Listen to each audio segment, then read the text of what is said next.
बिस्मिल्लाहिर्रहमानिर्रहीम।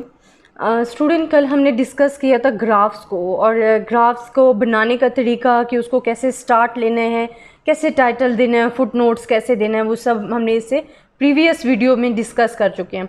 हमने कहा था कि जो ग्राफ्स हैं वो can be divided into two main categories हैं, ये टू टाइप्स हैं। फर्स्ट हम कह रहे थे ग्राफ्स ऑफ टाइम सीरीज़ हिस्टोरीग्राम, जिसको हमने कल डिस्कस किया है। ग्राफ्स ऑफ टाइम सीरीज़ और हिस्टोरीग्राम में हमने क्या डिस्कस किया था कि वेरिएशंस ऑफ टाइम सीरीज़ जो थी वो डिस्कस की थी, जो हमने ब्रीफली एक्सप्लेन कर चुके हैं प्रीवियस वीडियोस में। आज हमने पढ़ना है graphs of the frequency distribution. जो फ्रीक्वेंसी डिस्ट्रीब्यूशन में ग्राफ्स आते हैं, आज हम उनको प्रॉपरली डिस्कस करेंगे। जो पहला ग्राफ आता है ग्राफ्स ऑफ फ्रीक्वेंसी डिस्ट्रीब्यूशन में, वो है हिस्टोग्राम। कल हमने हिस्टोरिकल ग्राम डिस्कस किया था, आज हम पढ़ेंगे हिस्टोग्राम। स्टूडेंट, ये जितने भी ग्राफ्स हैं रिलेटेड टू फ्रीक्वेंसी डिस्ट्रीब्यूशन, उनमें थोड़ा थोड़ा सा चेंज है, वो मैं आपको साथ साथ बताती जाऊंगी। अब जो हिस्टोग्राम है, तो हम कहते हैं कि histogram consist of a set of adjacent rectangles whose basis are mark off by class boundaries on x axis and whose heights are proportional to the frequency with respect classes है। Student, इसमें जो main चीज़ है कि पहले तो हमने जो graph के बारे में पढ़ा था कि हमने कहा था कि they start from the origin, O से होता है, फिर हम इसको क्या कहते हैं, एक्स एक्सिस कह देते हैं या एब्सिसा कहते हैं, और इसको वाई एक्सिस या ऑर्डिनेट कहते हैं। क्या कहते हैं? ऑर्डिनेट। कल जो हमने हिस्टोरिकल ग्राम पढ़ा था उसमें हमने इधर टाइम लिया था और यहाँ पे वेरिएबल्स लिए थे वाई एक्सिस के कॉरस्पॉन्डिंग। लेकिन अभी जो हम हिस्टोग्राम पढ़ रहे हैं तो उसमें हम क्या कहते हैं कि हिस्टोग्राम में जो मेन हम डेफिनेशन बता रहे हैं कि एक्स एक्सिस के थ्रू जो हम ले रहे हैं वो हम क्या ले रहे हैं, क्लास बाउंड्रीज ले रहे हैं। क्या ले रहे हैं? Class boundaries. हमने एक्स एक्सिस के थ्रू क्या लिए, क्लास बाउंड्रीज ले रहे हैं, और वाई एक्सिस पे हम क्या ले रहे हैं, अपनी फ्रीक्वेंसीज ले रहे हैं, फ्रीक्वेंसीज। तो जब डेटा हमारे पास गिवन होगा तो जो उसकी क्लास बाउंड्रीज हैं उनको हम एक्स एक्सिस के थ्रू लेंगे और एज़ कंपेयर टू फ्रीक्वेंसी हम उसको ड्रॉ करते जाएंगे। जिस तरह मैं ले लेती हूँ, फॉर एग्जांपल मैं क्लास बाउंड्रीज जो ले रही हूँ, तो मेरे पास जो क्लास बाउंड्रीज हैं वो अगर मैं ले रही हूँ 3.49 जिस तरह मैं यहाँ ले लेती हूँ 2-3 क्लास बाउंड्रीज। अब मेरे पास क्या है, 3.95 है, 4.95 है, या मैं कह लेती हूँ 5.95, 6.95 और 7.95 है। अब इसी तरह अगर मेरे पास कॉरस्पॉन्डिंग फ्रीक्वेंसीज जो हैं वो 5 है, 10 है, 15 है एंड 20 हैं। ये मेरे पास क्या आ गई हैं, फ्रीक्वेंसीज आ गई हैं और ये क्लास बाउंड्रीज आ गई हैं। स्टूडेंट, तो मैंने इसे ड्रॉ कैसे करना है कि मैं अपने अगर मेरे पास फ्रीक्वेंसी जो है 7 आ रही है तो मैं इसको यहाँ कर रही हूँ ड्रॉ। फिर नेक्स्ट अगर मेरे पास फ्रीक्वेंसीज आ रही है 12 तो मेरे पास ये ड्रॉ हो रहा है। नेक्स्ट यहाँ 7 फ्रीक्वेंसी है, यहाँ 12 है। फिर नेक्स्ट फ्रीक्वेंसी अगर मेरे पास 15 आ रही है तो ये मैंने यहाँ ड्रॉ कर दिया। देन फिर मेरे पास कितनी आ रही है फ्रीक्वेंसी, अगर मेरे पास फॉर एग्जांपल 7 आ रही है अगेन, तो मैंने ये ड्रॉ किया। तो ये जो आपके पास बनता है डायग्राम, इसको हम क्या बोलते हैं, हिस्टोग्राम। हिस्टोग्राम में हम क्या करते हैं, एक्स एक्सिस की जगह जो है क्लास बाउंड्रीज ले लेते हैं और वाई एक्सिस जो ऑर्डिनेट हमारे पास होता है उस पर हम क्या लेते हैं, फ्रीक्वेंसीज ले लेते हैं। तो हम अपनी क्लास बाउंड्रीज को यहाँ जो है लिख देते होते हैं और उसी के कॉरस्पॉन्डिंग जो हमारे पास क्वेश्चन में जब हम सॉल्व करते हैं, क्वेश्चन में हमने सॉल्व किया ना, फॉर एग्जांपल हमारे पास यहाँ अगर हमारे पास क्लास बाउंड्रीज आ रही हैं, क्लास बाउंड्रीज हैं, तो वो फ्रीक्वेंसी, और फ्रीक्वेंसी लेना भी मैं आपको प्रीवियस वीडियो में बता चुकी हूँ कि फ्रीक्वेंसीज हमारे पास क्लास बाउंड्रीज के हैं कि हम प्रीशियस नंबर में उनको डिवाइड कर देते हैं। फॉर एग्जांपल मैं इधर क्लासेस ले रही हूँ 4.95, या मेरे पास आ जाता है 6.95 आ रहा है। इसी तरह मुख्तलिफ अगर मैं क्लासेस आगे बना रही हूँ और फ्रीक्वेंसी में क्या ले रही हूँ कि अगर उसमें वही नंबरिंग, मतलब जितनी बार इन दोनों के दरमियान जो नंबर आ रहे हैं उनको मैं लिख रही हूँ। फॉर एग्जांपल इसमें 3 वैल्यूज़ आई हैं, या 4 या 5, तो ये मेरे पास क्या आ रहा है, फ्रीक्वेंसी डिस्ट्रीब्यूशन है। तो मैं इस ग्राफ्स में क्या कर, ये जो क्लास बाउंड्रीज और फ्रीक्वेंसी डिस्ट्रीब्यूशन है, इनको मैं इसलिए ब्रीफली एक्सप्लेन नहीं कर रही कि ये पिछली वीडियोज़ में मैं आपको बहुत अच्छी तरह बता चुकी हूँ, लेकिन हिस्टोग्राम में सिर्फ ये बताने के लिए कि इधर हमने क्लास बाउंड्रीज को और इसके कॉरस्पॉन्डिंग जो हम फ्रीक्वेंसीज ले लेते हैं उसको ड्रॉ करके जो इस तरह हम बनाते हैं उसको हम क्या बोलते हैं, फ्रीक्वेंसी हिस्टोग्राम कहते हैं, हिस्टोग्राम। स्टूडेंट जो नेक्स्ट हमारे पास graphs of the frequency distribution में आता है वो होता है फ्रीक्वेंसी पॉलीगन। अब फ्रीक्वेंसी पॉलीगन में हम मेन क्या करते हैं कि वहाँ हमारे पास क्लास बाउंड्रीज नहीं आती। कॉरस्पॉन्डिंग टू हम फ्रीक्वेंसीज तो लेते हैं वाई एक्सिस के, लेकिन यहाँ हमारे पास क्लास बाउंड्रीज नहीं आती हैं। तो हम अब जो नेक्स्ट ग्राफ डिस्कस करेंगे वो हमारे पास है फ्रीक्वेंसी पॉलीगन। फ्रीक्वेंसी पॉलीगन हमारे पास क्या होता है वो मैं आपको बताती हूँ। फ्रीक्वेंसी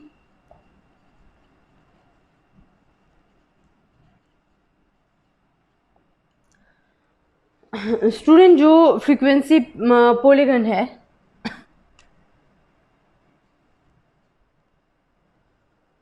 जो फ्रीक्वेंसी पॉलीगन है उसमें हमने क्या करते हैं कि frequency polygon is the graphic form of frequency distribution which is constructed by plotting the points x and F. हम इसको किसको प्लॉट करते हुए bye plotting the points x and F I.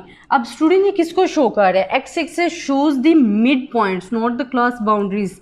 Mid points को हम वैसे भी जब लेते हैं क्लास मार्क या मिड पॉइंट्स जो हैं उनको शो करता है, एंड एफ हमारे पास शो कर रहा है आई मतलब मुख्तलिफ सीरीज़ में फ्रीक्वेंसीज़ को। किसको शो कर रहा है? फ्रीक्वेंसीज़ को, फ्रीक्वेंसीज़।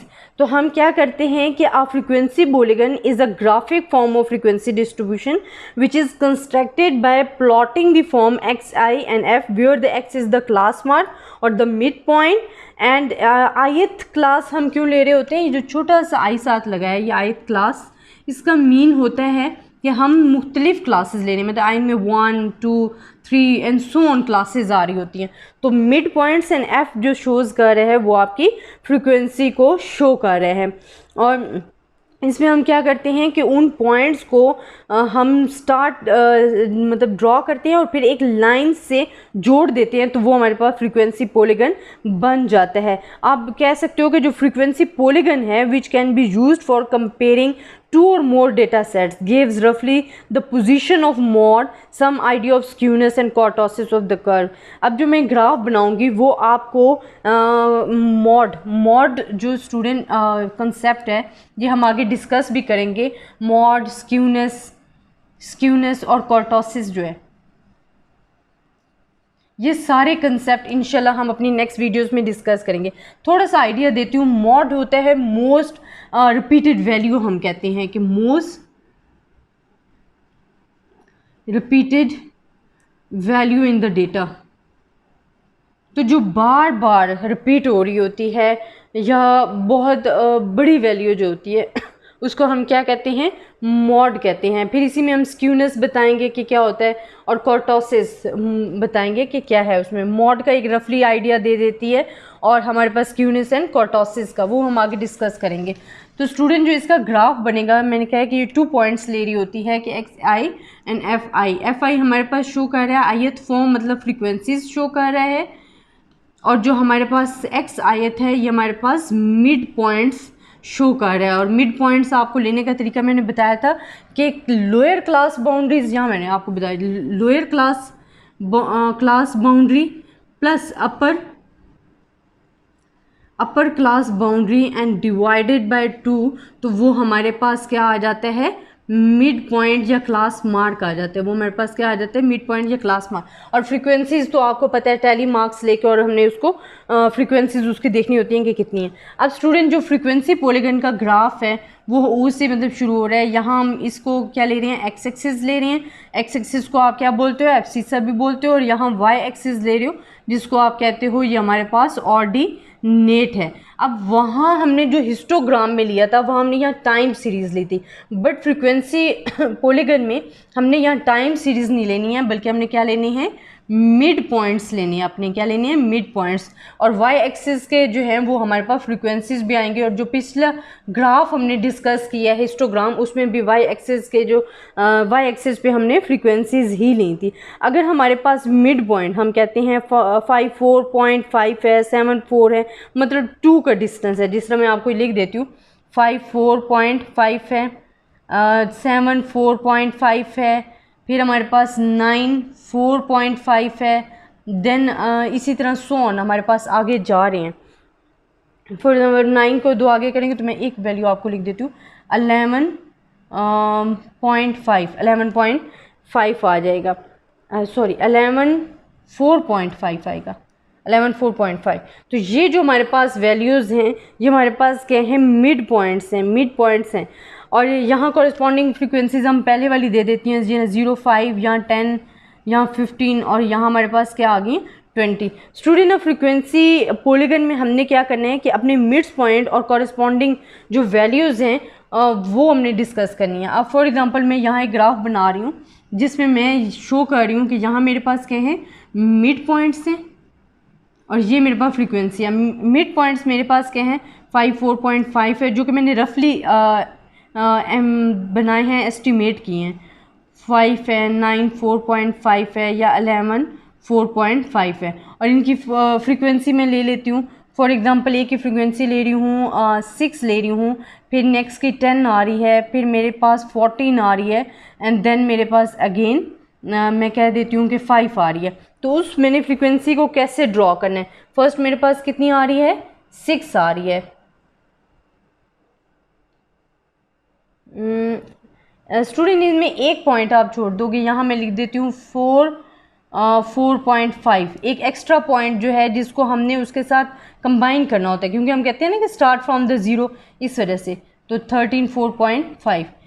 अब मेरे पास क्या है कि 5 4 6 पे फ्रीक्वेंसी क्या है, 6 है, मैंने एक डॉट दे के नोट कर दिया। फिर नेक्स्ट मेरे पास क्या है, 10 है, देन मेरे पास क्या है 14 है, और फिर मेरे पास क्या आ रहा है, अगेन 5 फ्रीक्वेंसी आ रही है यहाँ। अब फ्रीक्वेंसी पॉलीगन में आप क्या करते हो कि जो आपका प्रीवियस पॉइंट है उसको अटैच करते हुए ये एक लाइन ड्रॉ कर रही हूँ और यहाँ से, और फिर नेक्स्ट पॉइंट पे जाके एंड कर रही हूँ ये। तो ये मेरे पास क्या आ गया है, फ्रीक्वेंसी पॉलीगन जो है वो ड्रॉ कर लिया है।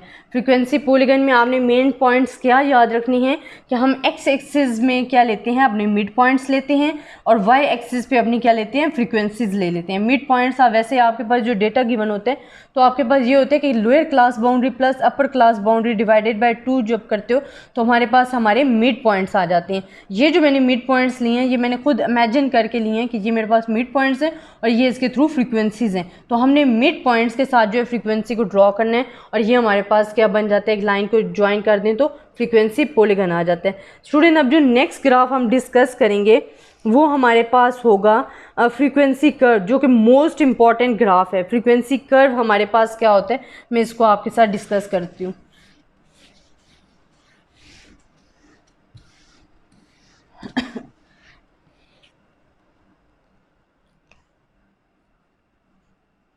मेरे पास क्या है, फ्रीक्वेंसी कर्व। स्टूडेंट ये बड़ा ही इजी ग्राफ है, अगर देखा जाए इम्पॉर्टेंट भी है और इजी भी है। कि हम इसमें क्या करते हैं कि हमने 2 ग्राफ पढ़े हैं, एक तो फ्रीक्वेंसी पॉलीगन पढ़ा है, एक हिस्टोग्राम। अगर हम इसको कंबाइन कर देते हैं स्मॉल इंटरवल्स के साथ, intervals make sufficiently small for a large number of observation, कि अगर हमारे पास क्या है, नंबर ऑफ ऑब्जर्वेशन बहुत ज़्यादा लार्ज है और हम क्या करते हैं कि जो हमारा क्लास इंटरवल है उसको सफिशेंटली स्मॉल कर देते हैं, तो हमारे पास क्या आ जाता है, फ्रीक्वेंसी कर्व आ जाता है। एक approach is a continuous curve है, ये हमारे पास ये भी कह सकते हैं कि approach a continuous curve is a frequency. इसमें हम क्या करते हैं कि अपना जो फ्रीक्वेंसी पॉलीगन है और हिस्टोग्राम को मिला के जो एक ग्राफ बनेगा वो हमारे पास फ्रीक्वेंसी कर्व होगा। स्टूडेंट इसमें हमारे पास क्या है कि the function of frequency curve is great importance in statistics. Mathematically अगर हम इस कर्व को रिप्रेजेंट करें तो हमारे पास जो रिलेशन आएगा इसको, तो उस रिलेशन को हम शो करते हैं y is equals to fx। और ये वही वाली बात होगी जो मैंने आपको पहले ग्राफ्स में समझाई थी कि हमारे पास, मैं यहीं बना भी देती हूँ कि जो हमारे पास ग्राफ्स होते हैं वो स्टार्ट फ्रॉम द ओरिजिन होते हैं। y हमारे पास y एक्सिस क्या है, ऑर्डिनेट है, ऑर्डिनेट भी से बोलते हैं, और यहाँ हमारे पास क्या आ जाएगा, x एक्सिस आ जाएगा। स्टूडेंट ये जो फंक्शन है y is equals to f x के, ये जो x है ये हमारे पास क्या है, इंडिपेंडेंट वेरिएबल है, ये डिपेंडेंट नहीं है, ये इंडिपेंडेंट वेरिएबल है। इसकी जो वैल्यूज़ होती है वो आपके पास क्या होती है, फिक्स होती है। वैल्यूज़ x की आपके पास फिक्स होती है, वो कभी भी y की वैल्यूज़ चेंज होने से चेंज नहीं होगी। हाँ, अगर x की वैल्यूज़ चेंज होंगी तो फिर y की वैल्यूज़ जो हैं उस पर भी असर पड़ेगा, वो मुतासिर होगी। जो y है वो हमारे पास क्या आ जाता है, फिर डिपेंडेंट वेरिएबल आ जाता है। y किस पे डिपेंड कर रहा होता है, वैल्यूज़ ऑफ x पे, और x जो हमारे पास है वो इंडिपेंडेंट वेरिएबल्स हैं। अब स्टूडेंट हमने यहाँ भी क्या लेने हैं कि y के थ्रू हम क्या ले लेते होते हैं, अपनी फ्रीक्वेंसी ले लेंगे, और यहाँ हमने क्या लेने हैं, मिड पॉइंट्स लेने हैं। हमने क्या लेने हैं, मिड पॉइंट्स लेने हैं। अब उन मिड पॉइंट्स के जो हमने शो करना है, फॉर एग्जांपल आप यहाँ कोई से भी मिड पॉइंट्स ले रहे हो, और मिड पॉइंट्स आपको निकालने का तरीका भी आता है।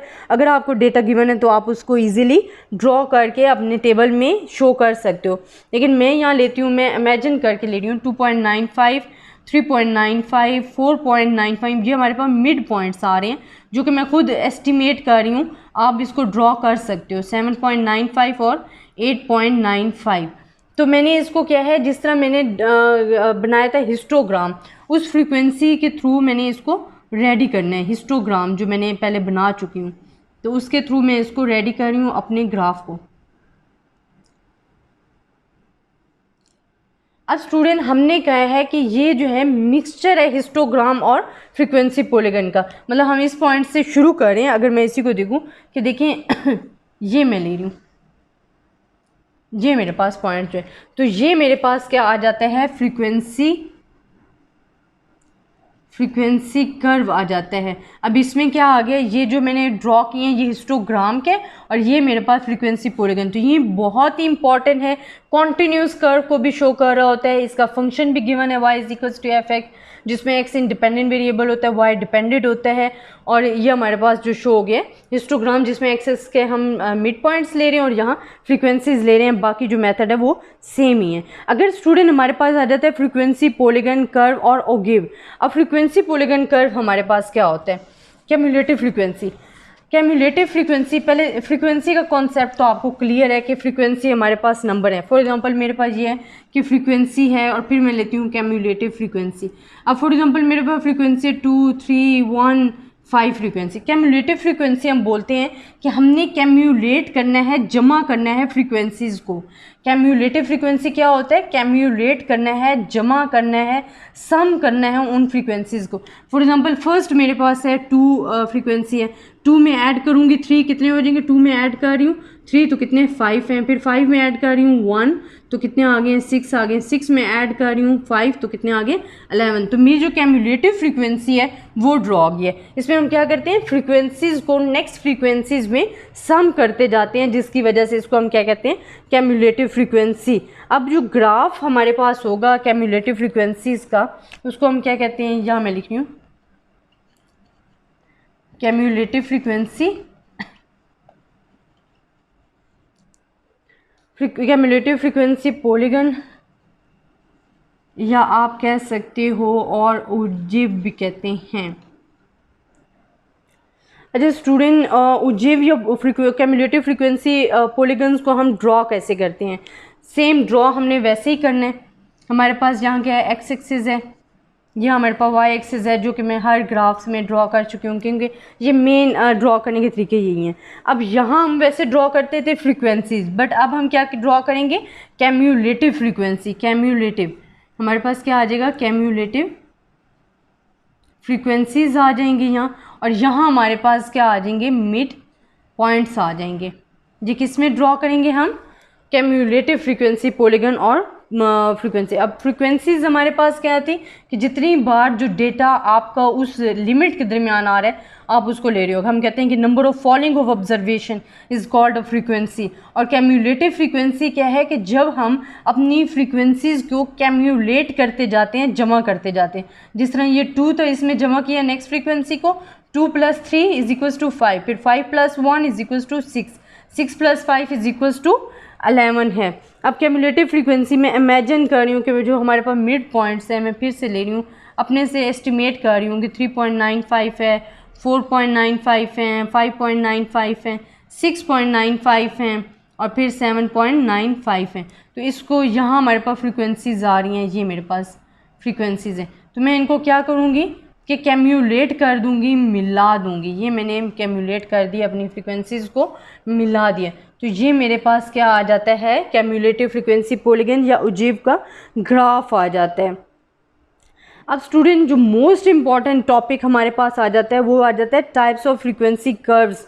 आपने फ्रीक्वेंसी कर्व्स तो पढ़ लिया, जिसका फंक्शन भी हमने पढ़ा है कि y is equals to f x है। अब टाइप्स कितनी हैं, ये मोस्ट इम्पॉर्टेंट टॉपिक है जो कि एग्जाम्स में भी बार बार आता है और वैसे भी इसकी बहुत ज़्यादा इम्पोर्टेंस है। हमारे पास क्या आ जाता है कि types of frequency curve. Student जो हमारे पास main types of frequency curve हैं वो 4 हैं। कितनी हैं? 4 टाइप्स ऑफ फ्रीक्वेंसी कर्व्स हैं। फर्स्ट हमारे पास जो कर्व होती है वो होता है सिमेट्रिकल डिस्ट्रीब्यूशन। फर्स्ट हमारे पास क्या है? सिमेट्रिकल डिस्ट्रीब्यूशन है। स्टूडेंट सिमेट्रिकल डिस्ट्रीब्यूशन हम क्यों कहते हैं ये भी मैं आपको बताती हूँ। और ये आप ड्रॉ कैसे करोगे, ये हम ड्रॉ करते हैं ऐसे। ये हमारे पास क्या है? सिमेट्रिकल डिस्ट्रीब्यूशन है। अब सिमेट्रिकल डिस्ट्रीब्यूशन में आप क्या कहते हो कि आप फ्रीक्वेंसी डिस्ट्रीब्यूशन और curve is said to be symmetrical if the values equidistance from the central maximum have the same frequencies. हमारे पास क्या है? If the values equidistance from the central. अब हमारे पास क्या है? वैल्यूज क्या है? इक्विडिस्टेंस फ्रॉम द सेंट्रल है। ये स्टूडेंट सिमेट्रिकल डिस्ट्रीब्यूशन क्या है? ये हमारे पास क्या है? सेंटर है ना, ये हमारे पास सेंट्रल है। वो कहते हैं the values equidistance from the central, तो जो वैल्यूज हैं वो सेंटर से इक्विडिस्टेंस हो। Values equidistance from the centre, ये वैल्यूज हैं सेंटर से इक्विडिस्टेंस हो, उसको हम क्या कहते हैं? सिमेट्रिकल डिस्ट्रीब्यूशन कहते हैं।